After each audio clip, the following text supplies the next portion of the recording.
네, 오늘 도움 말씀 주실 두 분 소개해드리죠. 이종훈 시사평론가, 최진봉 성공회대 교수 모셨습니다. 안녕하십니까? 안녕하세요. 네, 어서 오십시오.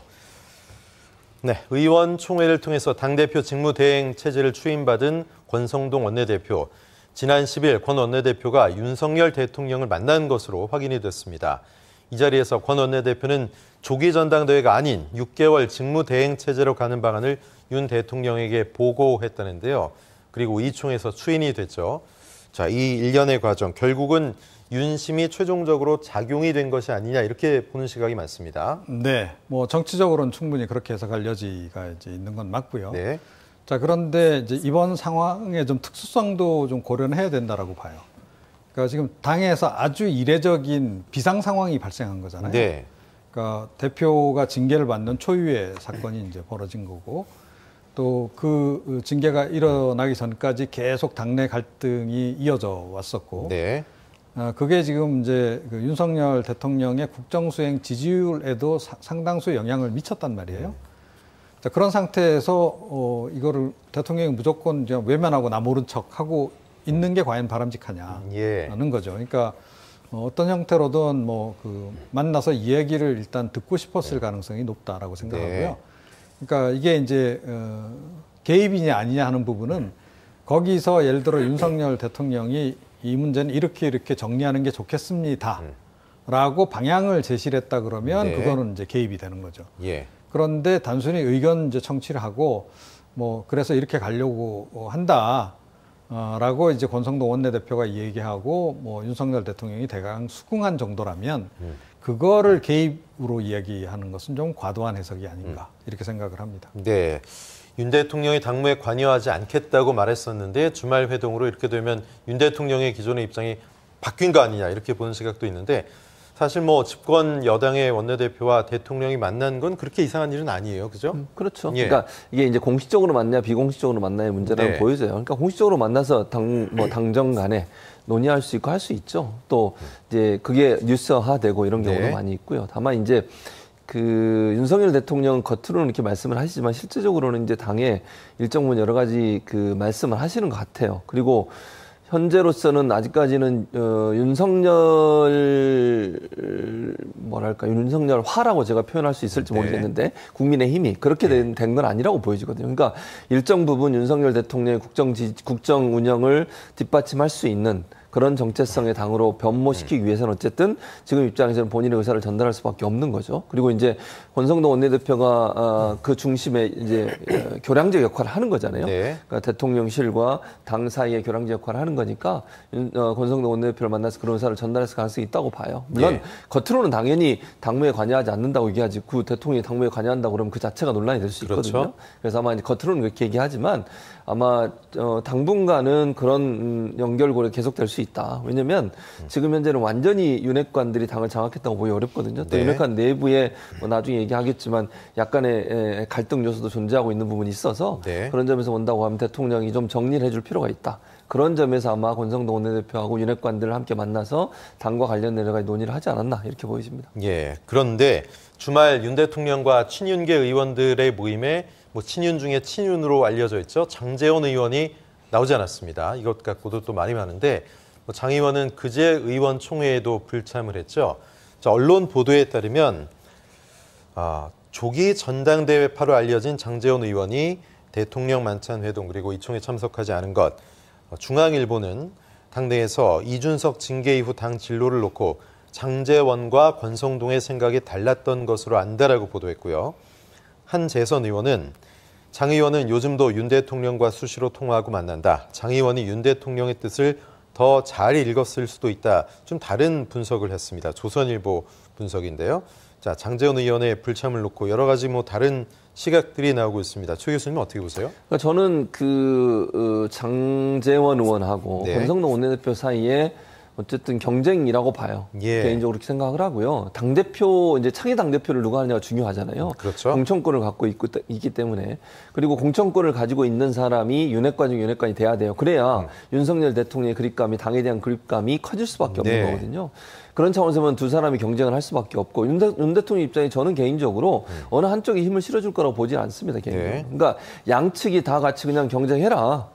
본인한테 유리한 쪽으로 가면 되는 거잖아요. 그리고 한쪽에 너무 힘을 실어주는 것보다는 양쪽을 지금 적당한 거리를 두고서 네. 지속적으로 대화하고 이런 과정들을 갖게 하는 것도 윤석열 대통령한테는 긍정적인 평가를 할 수 있는 부분이라는 생각도 들어요. 그래서 아마 예. 그렇게 가지 않을까 하는 생각이 들고 전당대회 문제도 지금 장제원 의원 같은 경우에는 지금 임시 전당대회 하기보다는 아마 윤석 대표 6개월 이후에 그리고 나서 뭐 비대위 체제로 좀 가든 아니면 대행 체제를 좀 더 길게 해서 6개월 이내로 남았을 때 전당대회 하기를 원하는 것 같아요. 그럼 그 사이에 예를 들어서 어떤 체제로 갈 거냐 하는 문제는 논란이 될 수는 있겠죠. 네. 근데 지금 권성동 원내대표는 본인이 대행 체제를 쭉 하다가 6개월 이내로 남았을 때 전당대회를 열어서 본인이 대표가 되는 그런 그림을 그리고 있을 것이고 네. 장제원 의원은 지금 원내대표가 아니니까 실제적으로 당의 운영에 직접적인 관여를 할 수는 없어요. 그렇죠. 그냥 세력은 지금 키우고 있잖아요. 네. 당대표 나가겠다는 강력한 의지라고 저는 보거든요. 뭐 버스 20석 동원해가지고 산행 모임도 하고. 그렇죠. 그리고 예. 이제 공부 모임도 만들고. 네네. 그럼 중간에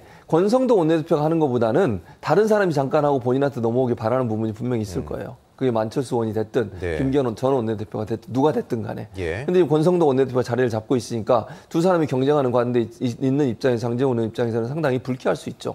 그게 좋게 맞닥뜨리지 않다는 말씀을 네. 드리는 거예요. 아마 그래서 그런 표현들을 의총에 불참하는 건 아니면 대통령과의 만남에 불참하는 모습으로 나타나는 게 아닌가 하는 생각이 듭니다. 뭐 어쨌든 권성동 원내대표와 직무대행과 또 장제원 의원 간의 이 직무대행 체제를 놓은 어떤 생각이 약간 다르다.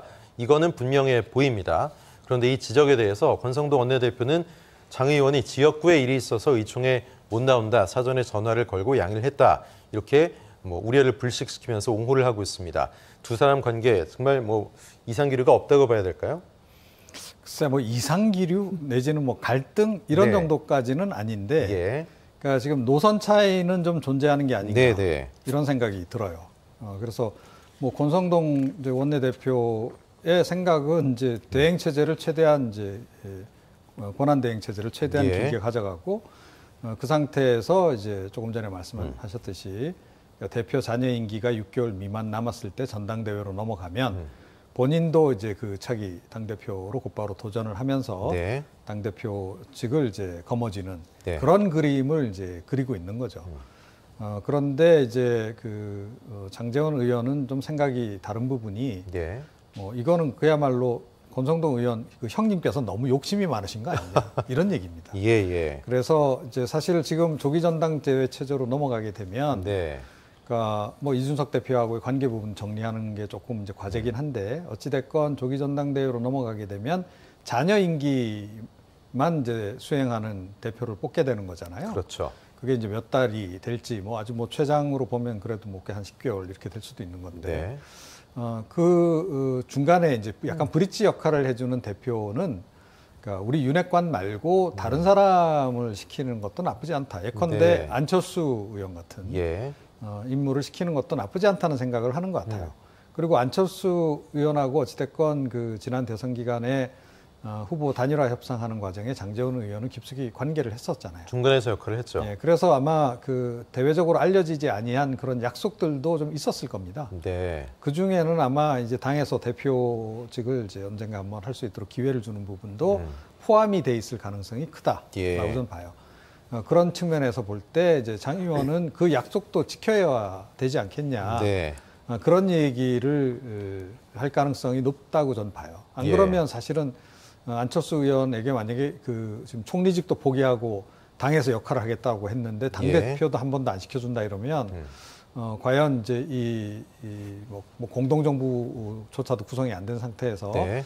안철수 의원이 가만히 있겠습니까? 반발하면서 또 이준석 대표 못지않은 당내 갈등 변수가 될 수도 있는 거 아니겠어요? 네. 그래서 장제원 의원은 아마 그런 측면에서 이 브릿지 대표를 안철수 의원에게 한번 기회를 주고 그 다음에 이제 윤핵관 중에 누가 맞더라도 그야말로 권성동 형님이 맞더라도 예. 맞는 게 좋지 않겠습니까? 네네. 이런 생각을 지금 하고 있는 것 같고 김기현 전 원내대표도 뭐 윤핵관 가운데 한 명이니까요. 네. 근데 김기현 전 원내대표 같은 경우도 지금 조기 전당대회를 선호하는 것으로 알려져 있는데 김기현 전 원내대표는 뭐 기간이 좀 짧아도 자녀 임기 수행하는 대표직 뭐 내가 한번 하는 것도 나쁘지 않다라는 생각을 가지고 있는 것 같아요. 네.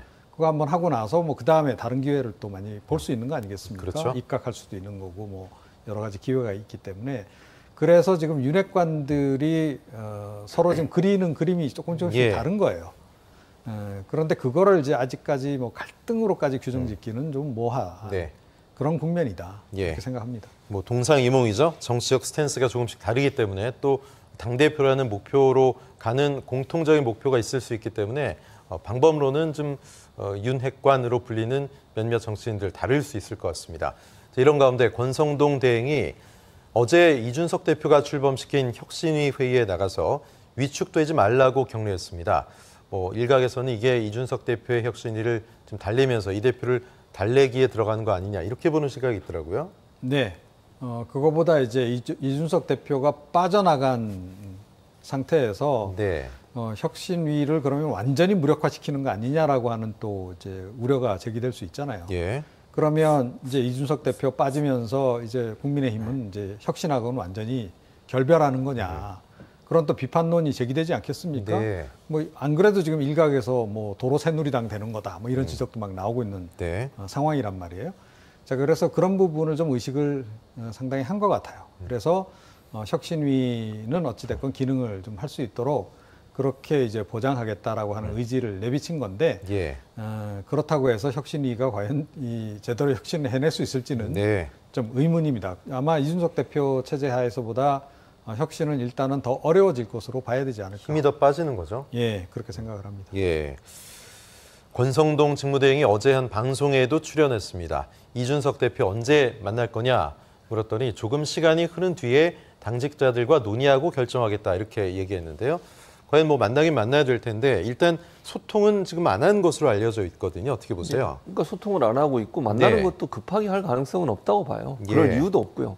권성동 원내대표가 이준석 대표를 빨리 만나서 뭔가 해결해야 되고 그런 문제가 있다고 보이지 않거든요. 네. 지금 상황은 이준석 대표한테 불리한 시간이에요. 네. 이준석 대표가 어떤 이제 자맹을 끝내고 어떤 형태의 행동을 보일 거냐 하는 문제. 거기에 뭐 혹시 논란이 되거나 갈등 요소가 있으면 그걸 해결하기 위해서 만날 수는 있겠지만 예. 지금 당장 이준석 대표를 만나서 뭐 어떤 얘기를 하겠어요. 특별히 할 얘기도 없고 그렇죠. 이준석 대표 입장에서도 다른 수가 없어요. 제가 볼 때는 지금 현재는. 그리고 분위기로 보면 여러 가지 상황적으로 봤을 때 본인이 조용히 있는 것을 선택한 걸로 보여지기 때문에 네. 특별히 권성동 원내대표가 이준석 대표를 만나서 뭐 어떤 얘기를 나누거나 그럴 이유와 필요성을 전혀 느끼지 못하고 있다. 그래서 발언 내용을 보면 당직자들과 상의해서 네. 뭐 시간을 두고 이런 얘기잖아요. 원론적인 얘기죠. 그렇죠. 그죠? 그리고 이제 당장 만나지 않겠다는 얘기예요. 이 말은. 네, 네. 만약 만나야 되면 본인이 가면 되지 뭐 당직자와 협의할 게 뭐가 있습니까 사실은. 네. 그럴 이유도 없는 거죠. 그래서 이 뉘앙스를 보면 당장 이준석 대표를 만날 계획은 없다 이렇게 보입니다. 예, 이준석 대표는 최근에 등산을 한 그런 모습이 포착이 됐죠. 그런데 지금 자맹 중입니다. 일단은 윤심을 등에 업고 있는 권성동 직무대행 이건 확실한데 일단 갈등이 좀 봉합되는 그런 모양새로 가고는 있습니다. 이 대표가 어떻게 나올지 또 당내 지도부 체제를 놓고 생각이 다른 윤핵관들이 어떻게 또 나올지 아직까지는 변수가 좀 있습니다. 직무대행 기간이 6개월 정도인데 여기서 권성동 원내대표가 제대로 된 리더십을 발휘할 수 있을 거라고 보십니까? 제가 볼 때는 그것도 일정 부분 한계가 있을 거라고 네. 생각해요. 이제 대행 체제라고 하는 것이 물론 본인이 어떻게 하느냐의 문제지만 뭐 새로운 걸 막 시도하고 이럴 수 있는 네. 상황은 아니라고 보거든요. 예. 그러니까 6개월이란 기간 동안 어쨌든 당이 문제없이 잘 갈 수 있도록 할 그런 역할을 할 거라고 보여지고 이제 가장 큰 시험대는 원내 구성이죠. 원구성 문제잖아요. 지금 현재 원구성 문제 때문에 원내대표 역할을 하고 있는데 이걸 얼마나 잘 해내느냐가 중요할 거라고 생각해요. 네. 그게 이제 본인의 능력을 보여줄 수 있는 기회죠. 왜냐하면 본인 입장에서는 대표에 대한 마음이 있기 때문에 예. 차기 당대표에 도전하려는 의지가 있는 사람이기 때문에 원구성에서 일정 부분 국민의힘 의원들이나 국민의힘 지지자들이 환영할 수 있을 만큼의 결과를 가져와야 되겠죠. 예. 그런 점에서 본다면 좀 더 절박하게 또 강한 모습으로 행동을 보일 가능성이 있다고 봐요. 그러니까 예. 이제 야가 되겠죠. 대야 전선에서 일정 부분 조금 센 발언들을 할 거라고 저는 보거든요. 그래서 본인한테 유리한 어떤 환경을 만들려고 노력을 할 텐데, 근데 그게 양면이 있다고 봐요, 저는. 왜냐면 이 국회가 열리지 않고 국정 운영의 동력이 떨어지는 것 중에 하나가 국정 운영의 동력을 살리려면 결국 여당이 앞장서서 협상도 하고 양보도 좀 하고 이러면서 야당을 데려오고 끌어와야 되거든요. 네. 야당 입장에서야 뭐 좀 버티면서 발목 잡기도 좀 하고 가는 뭐 늘 발목 잡기를 한다는 게 아니고요. 예. 그러니까 여당에 대해서 그런 전략적 전술을 쓸 수 있다는 거죠. 네. 그런 상황이라고 하면 상당히 이제 어려운 위치에 있는 건 분명해요. 다만 본인이 대표가 아니고 대행 체제이기 때문에 할 수 있는 역할도 한정될 수밖에 없다. 그렇게 보여집니다. 예. 어쨌든 6개월 후에 이준석 대표가 복귀하는 퇴로는 열어줬고 복귀 가능성은 열어줬습니다. 이준석 대표도 생각이 많을 텐데 그런데 여기서 권성동 직무대행이 본격적으로 전격적으로 이준석 대표의 흔적을 지우기에 들어간다? 이랬을 때 혹시 뭔가 역풍을 맞을 수도 있다. 이런 시각도 있는데 이종훈 평론가 어떻게 보세요? 예. 그래서 여전히 변수가 좀 많은 네. 겁니다. 그러니까 이 권성동 직무대행은 사실은 이제 개인적으로는 뭐 차기 전당대회 이제 뭐 출마를 이제 고려하고 있기 때문에 네네. 말씀드리는 건데 대표 자질을 이번에 사전 검증 받는 거나 다름없습니다. 그걸 잘해야죠. 예. 그래서 잘해내지 못하면 사실은 권성동 이 직무대행이 오히려 또 다른 리스크가 될 수도 있어요. 네. 예, 그러니까 이준석 대표하고 일단 비교가 많이 되지 않겠습니까? 자, 그러면서 이제 윤핵관이 그러면 당권을 사실상 쥐었는데 윤핵관이 이끄는 국민의힘은 어디로 향해 가는가? 이거 국민들이 예의주시해 볼 거란 말이죠. 예. 자, 그런데 뭐 이게 더 나쁜 방향으로 흘러간다라고 이렇게 이야기를 우리가 해보자고요. 그랬을 경우에 정당 지지율 더 떨어지겠죠. 그래서 이게 자칫 잘못하면 이제 권성동 이 직무대행이 오히려 또 다른 리스크가 되면서 정당 지지율이 더 지금보다 하락하는 그런 국면으로 들어갈 수도 있습니다. 그러면 그야말로 이제 이 정기국회 국면에 들어가서는 아무것도 할 수 없는 그런 정당이 될 가능성이 높아요.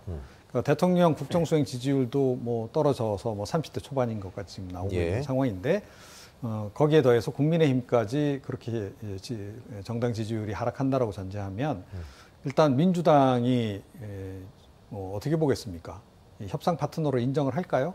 그리고 정부 뭐 예산안 비롯해서 여러 가지 뭐 세법 개정안 이런 것을 민주당이 들어주겠습니까? 국민들이 지금 많이 이탈한 상태에서 그렇게 되면 이제 민주당도 굉장히 강공으로 나올 가능성이 높고 그렇게 되면 아주 몰릴 대로 몰리는 상황으로 갈 수도 있다. 그랬을 때 과연 이제 이 직무대행 6개월이라고 하는 것이 가능할까? 이것도 사실은 이제 지켜봐야 되는 상황인데 제가 보건대 전망이 그렇게 희망적이다 이렇게 보기는 좀 어려운 상황이 아닌가 이렇게 생각합니다. 예. 국민의힘 입장에서는 권성동 원내대표 또 직무대행의 리더십, 갈등 봉합 리더십이 상당히 중요한 그런 시기가 아닌가 싶습니다.